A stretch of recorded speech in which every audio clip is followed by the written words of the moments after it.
Hi there, welcome to today's video where I'll be showing you how to make a miniature pizza. And to mix things up, this is going to be the first time ever that I'll be using gloves to make a little model.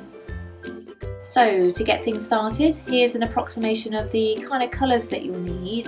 And the last dark red here isn't fully blended as I want to give a little bit of texture on the pepperoni. So I'm just going to start by making a very basic kind of doughy shape for the base of the pizza.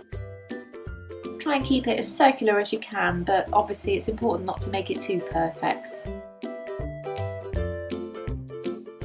And moving on to the tomato sauce, I'm just going to kind of stretch it out as far as it will go, just to ensure that there's kind of like just a light coating really.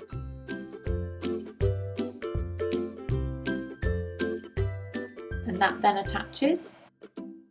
Gosh, it's really difficult using gloves, and I suspect I need a size smaller for next time too. And just the same process for the cheese. And that attaches like so.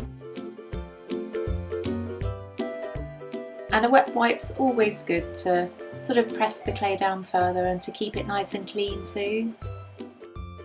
And moving on to the pepperoni, I'm just going to make a little sausage shape and cut out tiny sections with my blade cutting tool.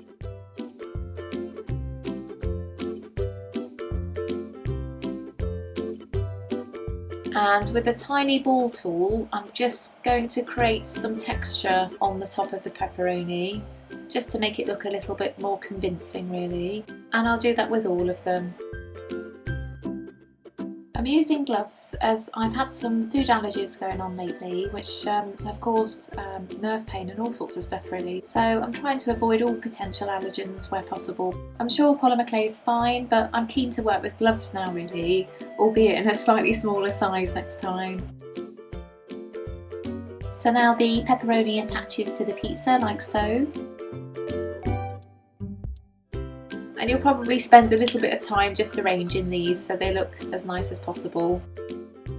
It's really difficult with these gloves to kind of move things around, so it's certainly not my best attempt at a pizza, but it's a good exercise. And moving on to the peppers, just using my scalpel here just to make small sections of green clay.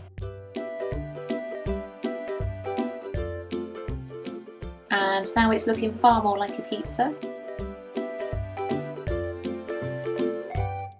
And just some finishing touches with my small ball tool again, just to ensure that the texture is really nice on top of the pepperoni.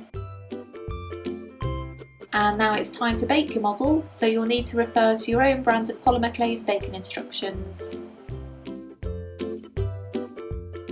And there we go, it's all done. You can use some gloss if you like, perhaps on the pepperoni, but thanks for watching and I'll see you again soon. Bye bye.